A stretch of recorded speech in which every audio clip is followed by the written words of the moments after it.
Kau jawaban hidupku.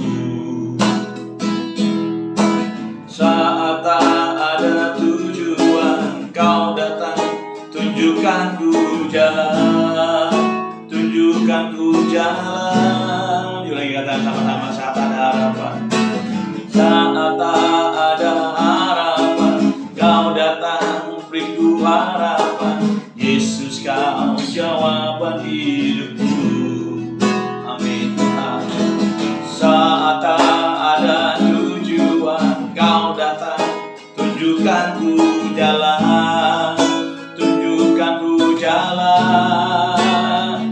Terima kasih buat cintamu yang tanpa batas. Kau berikan hidupmu, jadikan ku berharga.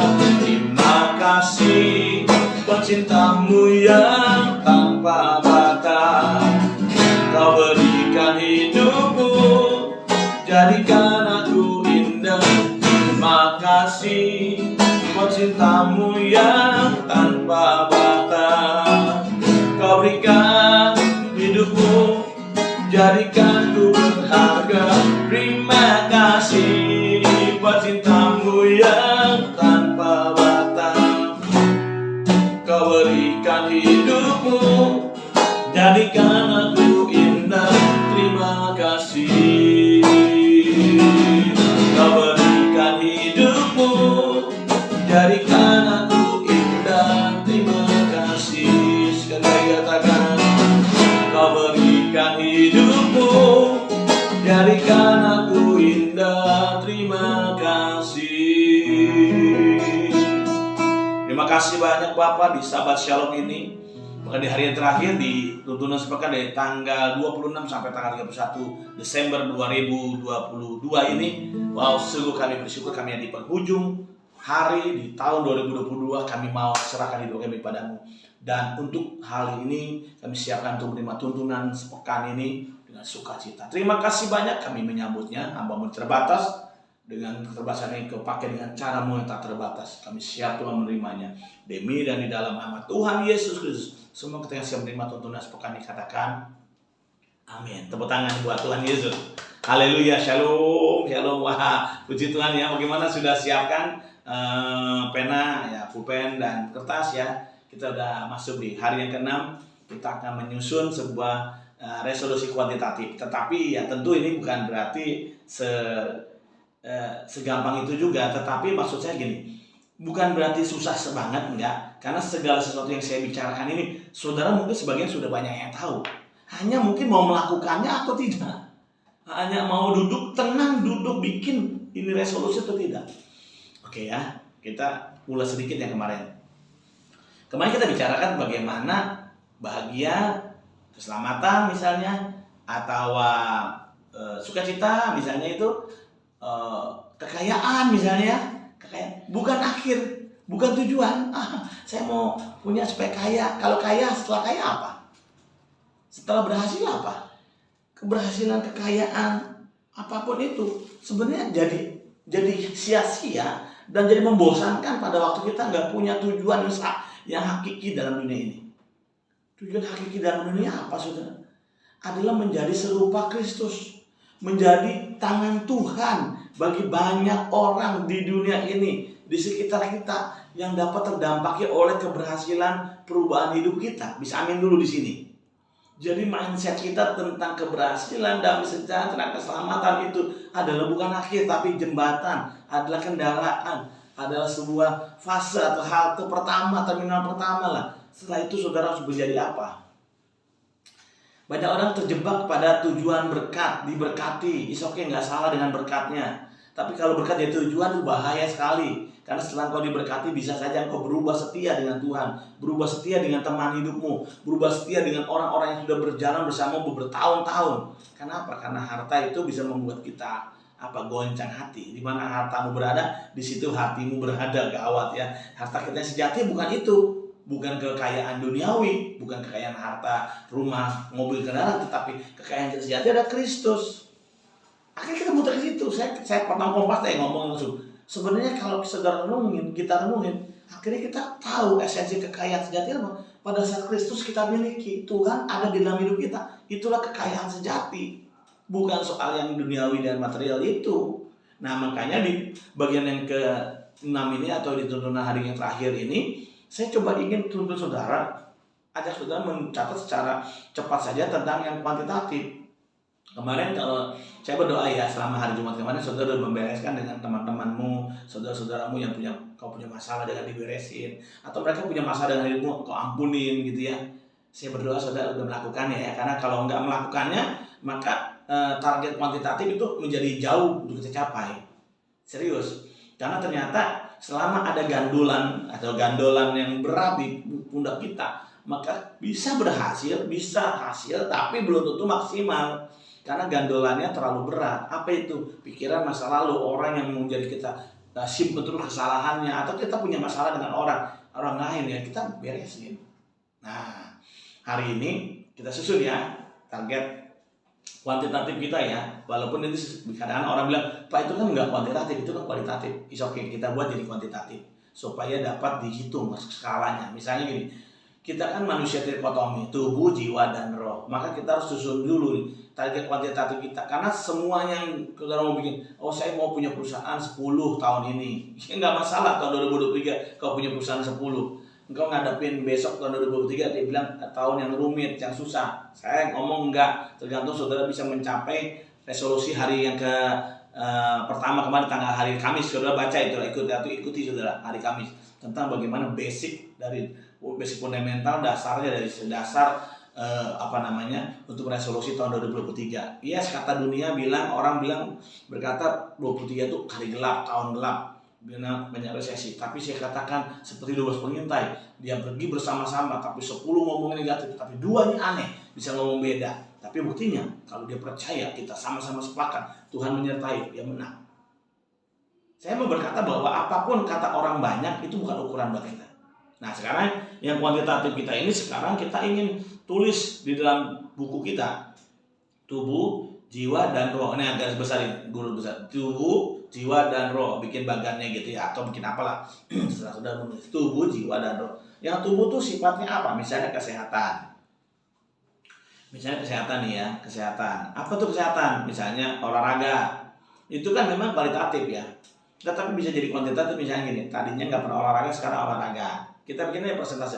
Toh juga kurang lebih dikit, nggak ada yang masalah kan kok, nggak ada yang menilai kamu bohong, nggak usah takut begitu. Buatlah target kuantitatif kita dalam hal kesehatan kita gimana. Tadinya cuma 1 minggu 1 kali muterin kompleks. Ternyata masih kurang ya, kita tambah jadi 2 kali, 3 kali. Jadi persentasenya naik 100%, 200%, misalnya seperti itu tuh. Atau kita nggak pernah berenang, nggak pernah olahraga, nggak pernah sisihin waktu untuk refreshing misalnya gitu. Itu kan jasmani sifatnya ya. Walaupun itu psikis hubungannya dengan nanti kejiwaan, tapi nggak apa-apa kita buat itu jadi kuantitatif. Nggak pernah jalan-jalan, nggak pernah refreshing, nggak pernah ngobrol sama temen, jarang bertemu dengan kawan. Buat hari ini, tulis, saya selama tahun 2022 sama sekali 1 minggu belum tentu bisa aja nggak ketemu sama teman. Datang gereja sih, cuman ya hai, itu ke gereja, tapi nggak pernah ngobrol gitu, cuman datang pulang. Kita perlu ada hubungan dekat dengan sesama. Nah, itu membangun tubuh jasmani kita loh, untuk empati, bersimpati, dan peduli. Nah, sama aja sih kata-kata itu ya. Tapi maksud saya gini, tulis sekarang. Kesehatan, apa nih? Makanan kita gimana? Makannya 3 kali sehari. Makannya apa? Junk food, seafood. Nah, itu bisa mengganggu kesehatan nggak? Saya nih salah satu yang dikoreksi Tuhan lewat dokter ya tentunya. Ini setelah cek darah, waduh ini masalah nih. Triglyceridnya ada, waduh. Terus kolesterol ada, waduh gitu ya. Tapi itu kan kuantitasnya. Saya mulai belajar sadar bahwa umur bertambah di usia saya 46 ini, saya harus mempedulikan ini. Bukan soal kamu takut mati ya, bukan soal takut mati. Saya percaya keselamatan itu Tuhan sudah beri garansi buat saya, dan saya mengusahakan keselamatan dengan takut dan gentar. Oke, saya percaya itu. Tetapi kalau kau umur panjang kan kau bisa pakai Tuhan untuk jadi berkat bagi banyak orang.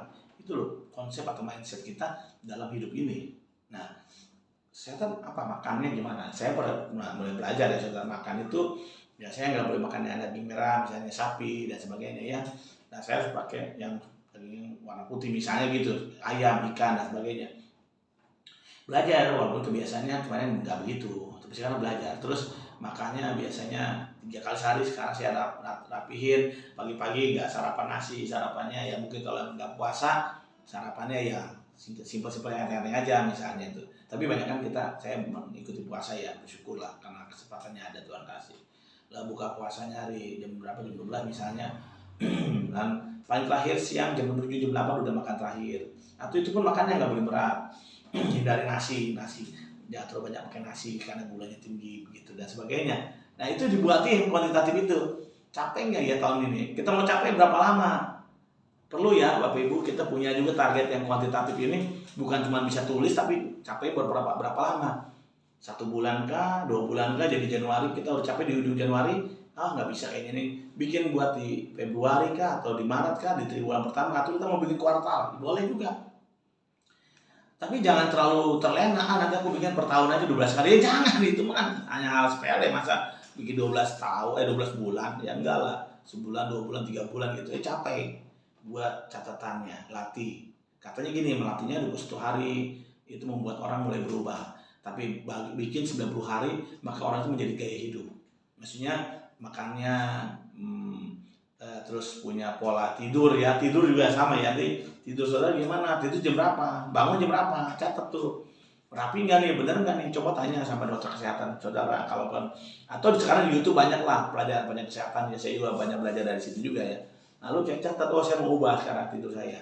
Dari saya katakan 21 hari sedikit mengubah kita dalam hal pemahaman kita, tapi 90 hari kita lakukan 100 menit dengan kesadaran dan semangat yang kuat, tekad kuat, maka mengubah menjadi habit, menjadi gaya hidup. Nah, lalu tadi setelah makan, setelah kita punya waktu untuk olahraga tadi, sekarang istirahat. Tadi saya udah singgung tuh istirahat. Tidurnya gimana? Apakah tidurnya tidur nggak nyenyak? Nah, untuk tidurnya ada polanya, ada caranya. Nah, tentu nggak bisa dibahas sekarang ya, tapi nanti di satu sesi khusus tentang tidur yang pules, tidur yang diberkati maksudnya, dan benar-benar jadi berkat buat hidup kita juga dan banyak orang banyak. Kenapa? Ternyata ini sudah orang cukup tidur, maka sirkulasi darah di kepala otaknya itu lancar katanya begitu. Nah jadi perlu kita punya waktu untuk mengatur berapa lama kita tidurnya nggak bagus nih. Bangun jam 2, jam 3 pagi, jam 4 gitu, tidurnya jam 1, jam 2, aduh. Sedangkan manusia ini perlu istirahat, ada waktunya kerja, ada waktunya tidur, ada waktunya bangun, ada waktunya tidur, ada waktunya bekerja, ada waktunya istirahat gitu. Jadi semua dalam dunia ada waktunya, amin nggak? Nah, lalu apalagi yang kuantitatif nih, yang sifatnya tubuh. Oh iya, sekarang tubuh nih, soal apa nih? Soal berpakaian. Mungkin selama ini kita berpakaian tuh ya maaf aja bagi wanita misalnya banyak terbuka sana kanan kiri depan belakang saudara. Nah sekarang rapihin, coba dong. Makin dewasa, makin besar, makin banyak usianya, makin dewasa, makin bisa melihat segala sesuatu itu nggak ingin sesuai dengan keinginan kita. Agar jadi berkat bagi banyak orang, pakaian rapi misalnya, ya misalnya begitu, ya misalnya juga soal mandi juga, banyak nih yang kuantitatif loh, soal tubuh ya, mandi gitu, mandi siang sampai jam 12, panas dalam, nyalain nggak ada vitamin C katanya, padahal mandinya kurang, panas dalam dulu, nah mandi coba berapa kali, pakai sabun, jangan asal cuma basah doang, rambut, kok pas soal sampai segitunya, diperhatiin benar, karena apa? Karena kita ini kan gini loh, kalau saya membaca tentang public speaking, jadi itu ketemu orang itu kita yang dilihat tuh pertama memang ya penampilan bisa 55%, bisa 40 sampai 55% itu penampilan. Lalu yang kedua itu yang agak besar adalah artikulasi, cara ngomong gitu, ngomongnya bagus ya. Tapi yang ketiga materinya, isi kata-katanya. Jadi dari 3 hal yang saya sebutkan sebenarnya masih ada lagi ya, bukan hanya itu aja. Tapi anggap 3 itu aja. Yang paling besar itu adalah penampilan. Orang melihat penampilan kita udah lusuh, kumel, walaupun engkau nggak kaya raya, tapi rapi itu menunjukkan satu kepribadian yang bersih, satu kepribadian yang dapat dipercaya gitu loh. Bagaimana engkau dapat dipercaya akan harta orang lain, hartamu sendiri, engkau nggak bisa pelihara gitu. Bisa paham maksud saya ya? Jadi jangan kesana-sana dah. Rapid, catat dulu nih, yang sekarang gak rapi-rapi berpakaian, badannya kadang maaf kata BB maksudnya bukan BlackBerry, itu udah lewat ya, bau badan ya, ayo perbaiki, jangan apa kata kita, enggak wangi orang lain udah bilang kamu BB, kamu BM, bau mulut misalnya. Kalau orang yang udah bilang, ya perbaiki dengan cara apa? Ya mungkin konsultasi ke dokter gigi kalau mulut, mungkin kalau bau badan ya kita bicara ke dokter apa ya, atau gak usah ke dokter lah, adalah banyak tutorial itu ya. Pakai dulu zaman dulu pakai bedak tabok gitu supaya nggak lembab gitu kan ya, misalnya begitu. Jadi ayo dong, yang tubuh aja belum beres nih Mas, kalau saya ngomong lagi ntar tiba-tiba Tuhan ingetin lagi nih banyak hal nih, soal-soal yang sebenarnya itu kadang-kadang kelewat, bukan saudara nggak paham. Karena saya katakan tadi, bagaimana isi hatimu dapat orang mengerti, sedangkan orang aja begitu kita deketin agak ilfil gitu, kadang bau lah, apalah, nggak yakin lah, kumau begitu, ntar dompet beralih nih dari dompet di kantong dia ke kantong orang itu, orang itu takut lah. Makanya itu penampilan penting. Ya, selain mulai berkata-kata yang baik. Nah, mulai ke artikulasi kata, ngomongnya pelan-pelan. Saya kadang di sini nih, khususnya di tuntunan sepekan, kadang harus kebut-kebutan karena durasi panjang, kasihan saudara. Downloadnya juga lama. Nah, saya cepet-cepet supaya bisa dipahamin, dan saya paham banget. Ini bukan berarti saya udah jelaskan secara lengkap, tapi minimal saudara ayo doa sama Tuhan dan praktekin ya. Itu yang pertama tentang tubuh ya, bagaimana kita susun secara kuantitatif tubuh kita. Soal jiwa. Nah, soal jiwa kita udah beresin kemarin kan. Sebenarnya udah lewat lah. Pikiran, perasaan, kehendak. Nah, pikiran, perasaan, kehendak ini menentukan nih apa yang kamu buat tahun 2023. Pertama, perasaan dulu nih, masa lalu kita kemarin. Ya udah biasa ya, kita ngomong ampuni orang yang bersalah, dan kita juga beresin kalau kita punya salah sama orang. Jangan beratin jalan hidup kita 2023 dengan urusan-urusan yang sebenarnya nggak perlu diurusin lagi karena kita udah beresin harusnya. Nah, yang kedua adalah pikiran. Pikiran ini kan dapur loh saudara, dapur yang dapat mengolah apa saja yang ada di perbendaharaan, logistiknya. Di mana logistiknya? Di hati. Gitu. Dari hati ini diolah di pikiran, baru dari pikiran terucap di omongan, lalu dalam tindakan gitu loh. Nah, pikirannya ini harus gimana nih? Pastikan nih pikiran kita nih perkakasnya sudah bersih, walaupun isinya harus bersih juga. Jadi apa yang masuk ke sini itu harus bersih, yes, karena ini kan logistiknya ya, gudangnya ya. Tapi kalaupun barangnya maksudnya sayur-sayurannya, daging-dagingnya fresh, tapi pisaunya karatan, terus sodet siamsi atau yang buat masak tuh, nah pokoknya itu udah pada kuning-kuning, jorok banget, udah lapisan ininya, coatingnya udah pada terkelupas, saudara nggak ganti atau nggak diperbaikin, atau pisaunya nggak tajam malahan, jadi akhirnya kontaminasi, jadi nggak bagus hasil capaiannya gitu. Ayo perbaiki. Maksudnya apa sih Pak? Pikiran kita itu kan senjata yang mematikan, saudara. Jadi apa hidup kita ini secara kasat mata dalam nyata ini tergantung pikiran kita. Tadi saya kemarin sudah ngomong bicara tentang pikiran itu, nanti besok kita bahas nih. Jadi saya mau jadi orang yang berhasil nih 2023, itu pikirannya dulu harus pasti berhasil dulu nih. Dulu ada satu orang dalam pertemuan saya, meeting dengan saya, Pak gimana kalau gagal? Gimana kalau gagal?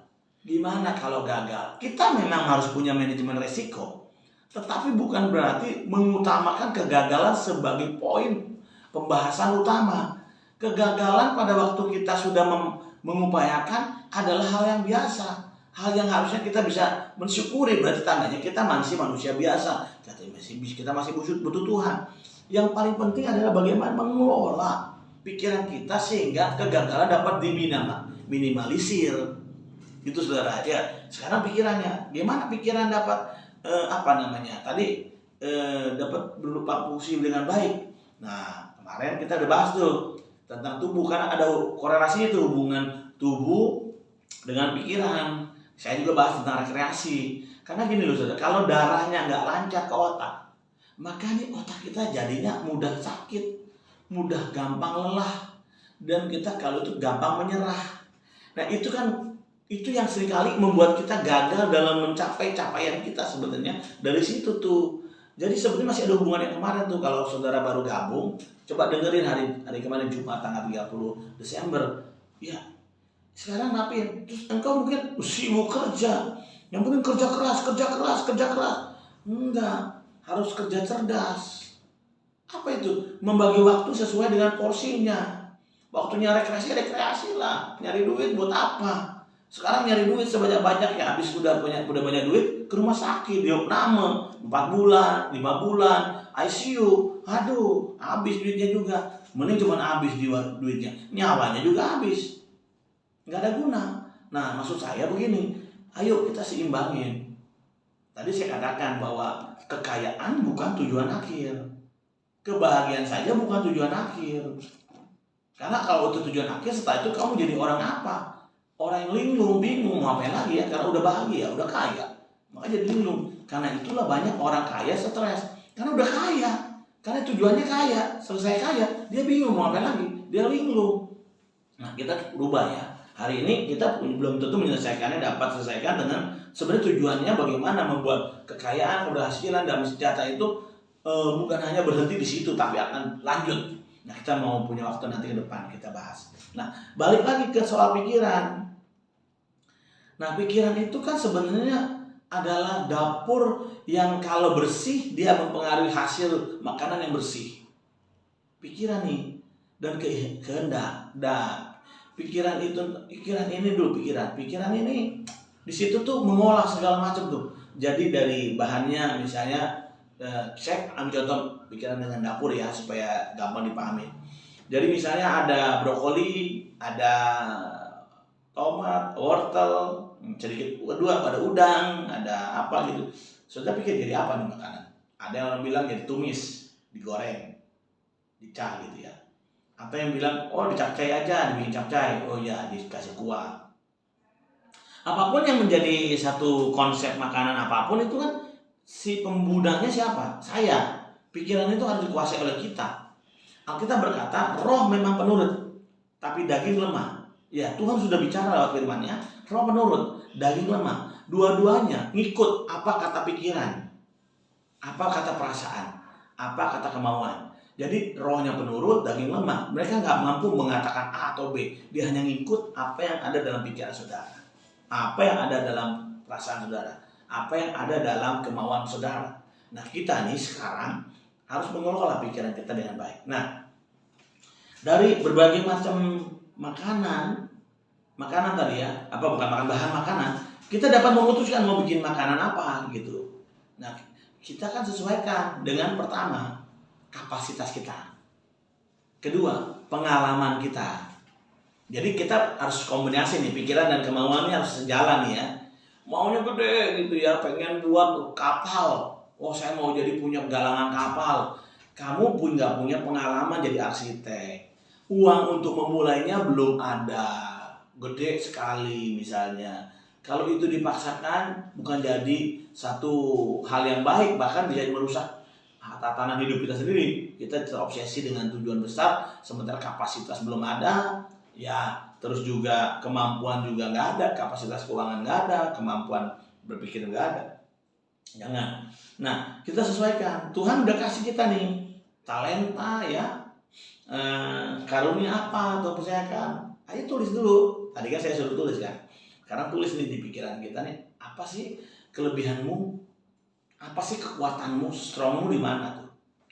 Lalu kekuranganmu di mana? Kekurangan kita apa nih? Oh, saya orang yang gampang empati. Bukan kekurangan, sebenarnya kekuatan ya. Tapi bisa jadi kekurangan pada saat ditempatkan di tempat yang salah. Nah, terus apa lagi? Pada waktu kita dikasih semacam penjelasan, oh iya kamu nih kekuatannya A, B, C, D, E, F misalnya gitu. Nanti saya pengen deh kesempatan saya buka bicarain soal sebenarnya orang nih pada masing-masing orang, semua yang di dunia ini kita bisa lakukan.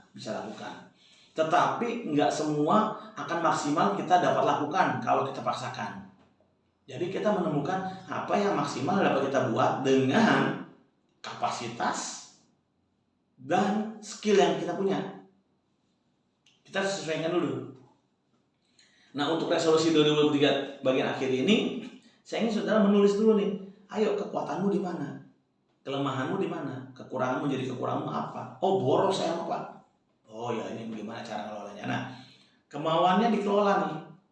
Jangan kemauan ngeduluin pikiran, nanti bahaya. Maju dulu urusan belakangan. Kadang-kadang ada perlu juga lakukan itu pada saat emergensi. Tetapi kalau bisa pikiran lebih mendahului kemauan supaya dapat hasil yang baik. Nah, udah ya.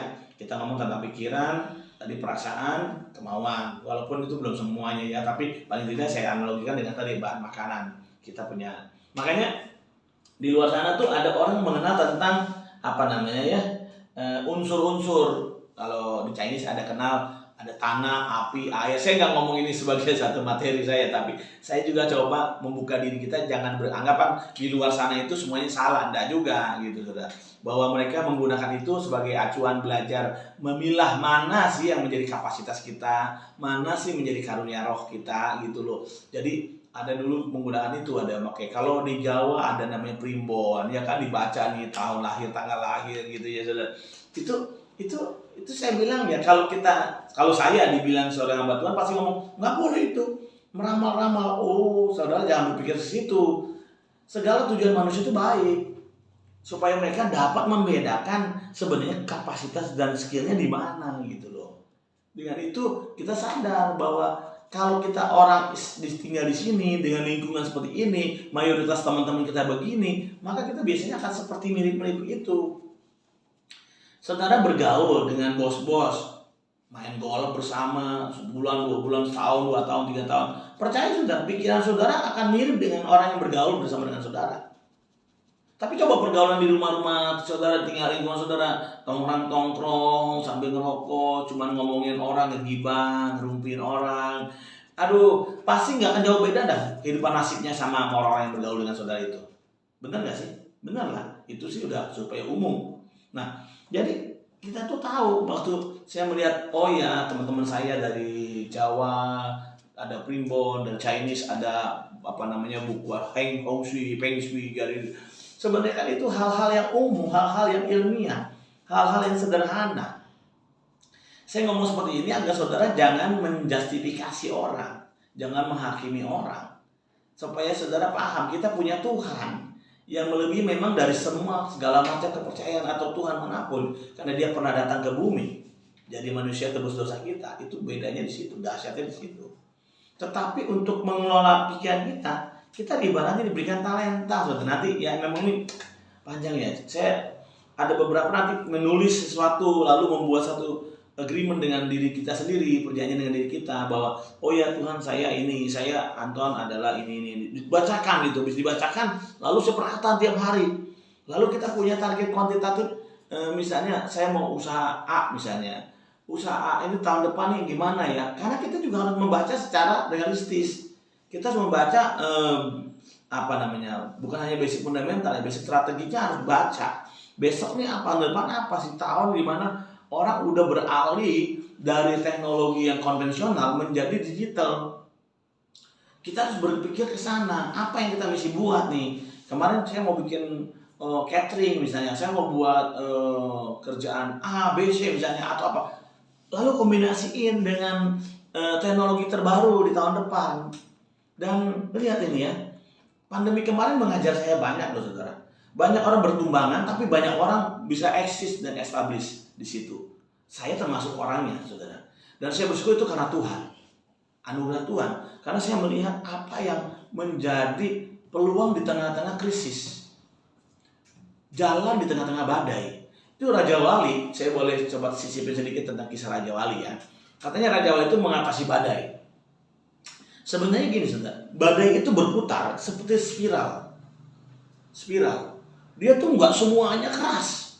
Karena spiral itu kan ada ruang kosong yang nggak terlalu keras, ada yang keras. Begitu yang keras kena, mati aja. Raja Wali pun matilah sama tuh badai. Tapi hebatnya Raja Wali, dia bisa memilah mana spiral yang di tengahnya, di putaran itu ada tekanan angin yang keras.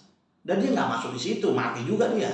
Dan dia masuk di tengah-tengah antara yang keras dan ada yang nggak keras. Spiral itu saudara, dia muter begitu saudara. Terus Raja Wali itu pintar, sampai dia bisa di atas, Biasa badai. Wah, burung lain, keren banget ya.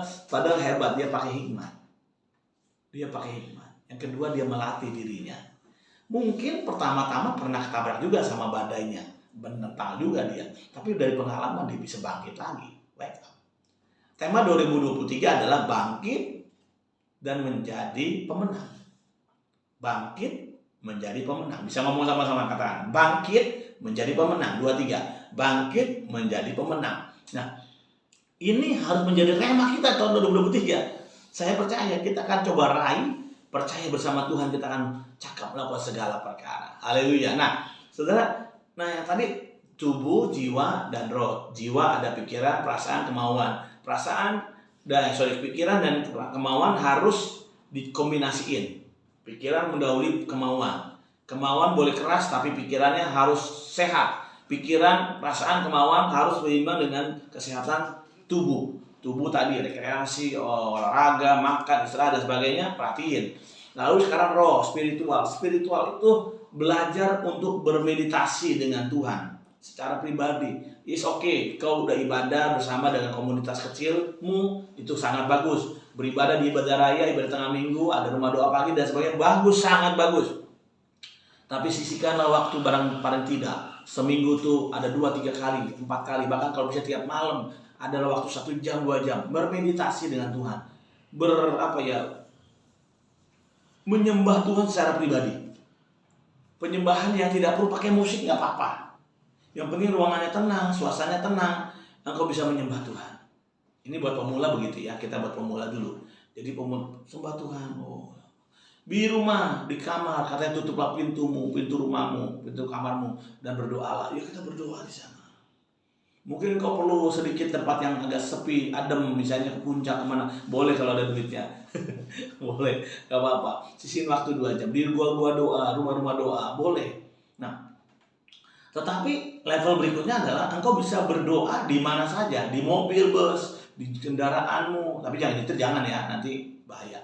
Benar-benar harus melepaskan diri dari, kalau di mobil bus kan kita nggak nyetir kan, kita cuma menyembah Tuhan dalam hati kita bersama dengan Tuhan saja bisa. Tapi kalau nyetir jangan. Kenapa kalau nyetir jangan? Karena engkau harus fokus dengan Tuhan. Bedain ya. Kau bilang, berdoa boleh kok di menyetir, hati-hati bahaya. Karena berdoa itu harus fokus. Memuji Tuhan bisa sambilan. Karena kita sambil memuji Allah. Jadi kan sambil memuji Allah dalam Kisah Rasul 2 itu artinya gaya hidup. Mau nyetir mobil, mau lagi masak, mau lagi olahraga, mau lagi apapun, kita bisa memuji Tuhan. Haleluya. Tapi waktu kau berdoa, usahakan penyembahanmu khususnya fokus. Nah, sisihin waktulah sendiri dengan Tuhan. Berdua saja dengan Tuhan. Saya lakukan itu, saudara. Saya bisa kuat ini bukan karena hebat. Tentu karena doa saudara juga, tapi terutama karena Tuhan. Saya mau dekat sama Tuhan. Akhirnya esensi hidup saya cuma satu akhirnya. Saya pengen punya Tuhan saja. Saya nggak mau punya surga, nggak mau. Akhirnya sesuatu yang sangat ekstrim bisa muncul dalam pikiran saya. Saya nggak mau tinggal di surga kalau Tuhan nggak ada di situ. Saya nggak mau. Bahkan saya berani mau tinggal di neraka kalau Tuhan ada di situ. Ulangi ya. Sampai saya pemahaman tentang teosentris saya, bahwa saya tuh hanya pengen punya Tuhan saja. Pengen punya Tuhan Yesus saja. Enggak mau yang lain. Harta tuh enggak mau menggoyahkan pikiran saya. Lebih dari semua. Bahkan saya berkata, kalau Tuhan enggak ada di sorga, saya enggak mau ke sorga Tuhan. Saya enggak mau. Jangan suruh saya ke sorga kalau Tuhan enggak ada di situ. Nah, selama ini kita selalu bilang, masuk sorga, is okay. Karena kita analogi kita, pikiran kita bahwa sorga ada Tuhan di sana. Tapi kalau Tuhan enggak ada di sorga, tetap saudara mau ke sorga. Kalau saya enggak. Saya maunya ada Tuhan di situ. Kalau nggak ada Tuhan, aku mau di mana ada Tuhan. Karena Yesus berkata apa? Di mana aku berada, kamu pun berada. Jadi mau di mana aja, aku mau Tuhan. Bisa amin nggak? Pandangan-pandangan teosentris seperti inilah membuat kita bahagia, saudara. Nah, lalu tadi kan saya kemarin ya, bukan tadi kemarin kita berbicara ya. Sesudah kau mengalami bahagia, mengalami pencapaianmu, kesuksesanmu, berhasil kekayaanmu, apa, saudara? Ayo berkelimpahan dalam hidupmu. Orang kaya bisa nggak berkelimpahan? Belum tentu. Berkelimpahan itu artinya kayak gelas nih. Gelas ya, saya ambil gelas. Nah, ini gelas nih. Ini belum berkelimpahan nih. Kenapa? Belum luber. Orang yang luber namanya berkelimpahan. Orang kaya belum tentu berkelimpahan. Orang yang belum kaya raya katanya bisa berkelimpahan. Tergantung kita membuat skalanya, wadahnya. Kalau segini besarnya volume air, kalau wadahnya kau kecilin, kamu tetap cukup, orang lain terdampaki. Tapi kalau orang kaya, harta jadi orientasi, sekalipun dia punya dua nih, digabung, harusnya kan berkelimpahan kalau digabung. Tapi dia jahat, dia gedein lagi, dia punya wadah jadi ember, yang nggak berkelimpahan, tetap aja kekurangan terus berasanya. Makanya nggak sedikit orang kaya yang miskin. Kenapa miskin? Karena dia nggak pernah membuat orang lain terdampak karena kehidupannya. Karena dia terus berbesar kapasitas lumbungnya, digedein terus, nggak pernah berbagi ke orang, nggak pernah. Karena dia cukup. Sampai pada satu titik dia sangat kaya, itu pun dia nggak bilang kepada orang lain. Dia bilang pada dirinya, hai jiwaku, di dalammu ada harta benda yang kau dapat pakai sesuka hatimu dan gak akan pernah berkekurangan. Dia lupa, nyawa punya Tuhan. Tuhan bilang hari ini nyawamu diambil. Jadi untuk bisa berbahagia dalam kelimpahan itu bukan soal banyak sedikitnya air dalam tempat ini atau kekayaanmu, tapi seberapa besarnya wadah yang kau izinkan kau punya. Nih, turunin aja ini sedikit, maka ini luber keluar, orang terdampaki. Begitu Tuhan kasih banyak lagi, boleh kau gedein lagi kapasitas embernya, tapi tetap sisihkan terus buat orang banyak. Orang banyak harus dapat dampak, barulah kebahagiaan yang tahap kedua dapat kau rasakan. Orang lain diberkati. Engkau kaya bukan tujuan. Engkau kaya harus orang lain diberkati karena kamu. Supaya apa? Tujuan akhirmu, engkau tinggal bersama Tuhan. Nah, pagi ini kita mau sepakat ini dengan Tuhan. Ya, Pak, di mana mencatat yang kuantitatif dalam dunia roh kita? Pada saat orang lain dapat terberkati.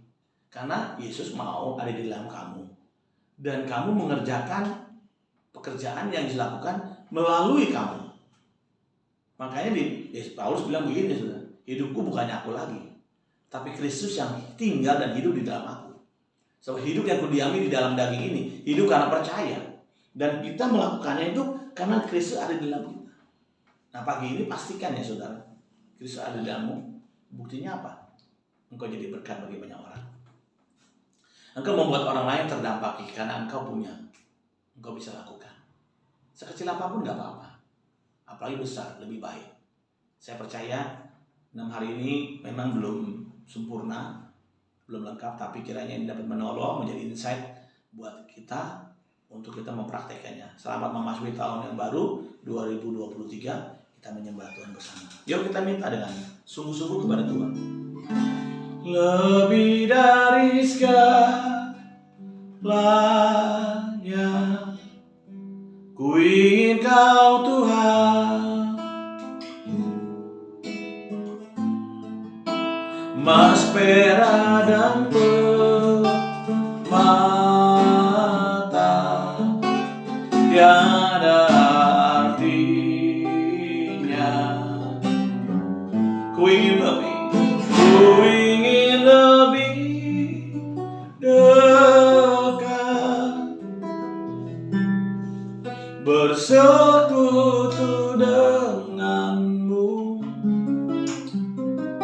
Jadikan ku hamba setia kepadamu. Aku berdoa buat tangan-tangan yang terangkat pagi ini Tuhan. Biar setiap kami boleh membuka hati kami. Sepanjang 6 hari ini hamba yang terbatas ini sampaikan pesan Tuhan, tuntunanmu. Meminta urapanmu di tangan terhati terbuka. Biar kami dapat meresolusi hidup kami di tahun 2023. Hari ini, di ujung hari 2022, kami berkata Tuhan Kau baik. Selama hidup kami Engkau selama-lamanya baik. Bapak pimpin sertai anak-anak-Mu Tuhan, berikan kekuatan.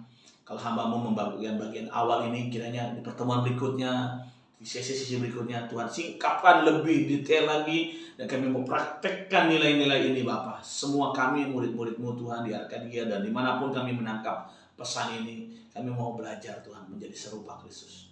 Itulah tujuan kami Bapa, itu kerinduan kami. Ajarin kami Tuhan, agar kami rendah hati Tuhan, tidak sombong. Tuhan mampu membedakan mana yang baik, mana yang tidak baik, mana yang berkenan kepada Allah, yang mulia dan sempurna. Mari sama-sama angkat tangan dan muliakan Tuhan. Lebih dari segalanya, ku ingin Kau Tuhan, emas, perak, dan permata tiada artinya. Ku ingin lebih dekat, ku ingin lebih dekat, bersekutu denganmu. Jadikan ku hamba setia kepadamu. Mari sembah Tuhan. Ya nama Yahshua. Mari angkat tangan, mulai berkata terima kasih Tuhan buat tahun 2022 yang kami lewati ya Tuhan. Kami memberkati tahun 2022 ya lama. Di hari yang terakhir ini kami berkata Shalom 2022. Kami berdiri di ujung waktu tahun ini. Aku berkata memberkati 2022. Apa yang kami sudah lewati, biarlah lewat sesuai dengan kehendak Tuhan. Di dalam nama Bapa, Anak, dan Roh Kudus, dalam nama Tuhan Yesus Kristus. Sekarang aku memulakannya 2022 dan aku menghadap pada 2023. Dan aku berkata, mari berkata bersama-sama Shalom 2023. Shalom 2023. Kami memberkati, aku memberkati 2023. Hidupku dalam penyertaan Tuhan, hidupku dalam anugerah Tuhan, hidupku dalam kasih setia Tuhan. Tuhan Allah yang menyertai kami, Dia juga akan memberikan kami kemenangan. Di dalam nama Yesus Kristus aku berkati 2023. Ayo berkata, berkati 2023. Oh, Ya, berkati 2023. Terima kasih Tuhan, terima kasih. Kami esok memasuki 2023 dan ibadah perdana besok Tuhan akan menjadi ibadah syukur kami, ibadah sulung kami Tuhan. Kami tidak ada yang mau miss di ibadah ini. Kami mau datang dengan hati berserah, syukur sama Tuhan. Terima kasih banyak, terima kasih Tuhan, terima kasih. Lebih dari segalanya, ku ingin Kau Tuhan, emas, perak, dan permata tiada artinya. Ku ingin lebih dekat, bersekutu denganmu. Jadikan ku hamba setia kepadamu. Jadikan ku hamba berkenan. Jadikan ku hamba berkenan kepadamu.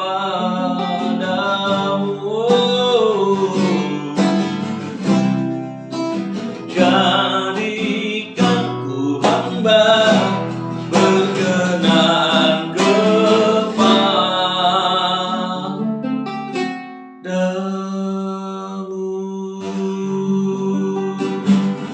Nah, sekarang gereja Tuhan dengan sukacita dimanapun kau berada, responil berkat Sabat ini hari. Tuhan memberkati dan melindungi engkau. Tuhan menyinari engkau dengan wajahnya dan memberi kau kasih karunia.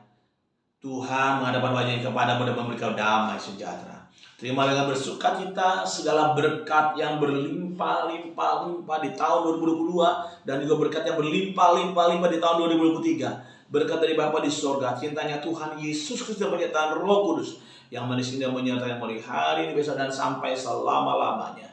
Semua kita berkat dan percaya katakan amin. Tepuk tangan buat Tuhan Yesus. Jangan lupa besok kita ada ibadah raya Minggu 2 kali, memang jam 8 dan jam setengah 10 pagi. Dan pastikan pulang bawa 1 nats Alkitab ayat Alkitab yang membuat saudara menerima dalam pikiran saudara nanti dapatkan di gereja. Yang hadir akan dapat satu orang satu. Dan jangan lupa Senin depan kita akan mulai masuk lagi rumah doa pagi seperti yang biasa kita lakukan, luar biasa seperti kita lakukan, dan kita sudah akan masuki di tahun yang baru. Sekali lagi saya mengucapkan selamat memasuki tahun 2023, bangkit dan menjadi pemenang. Tuhan Yesus berkati. Shalom.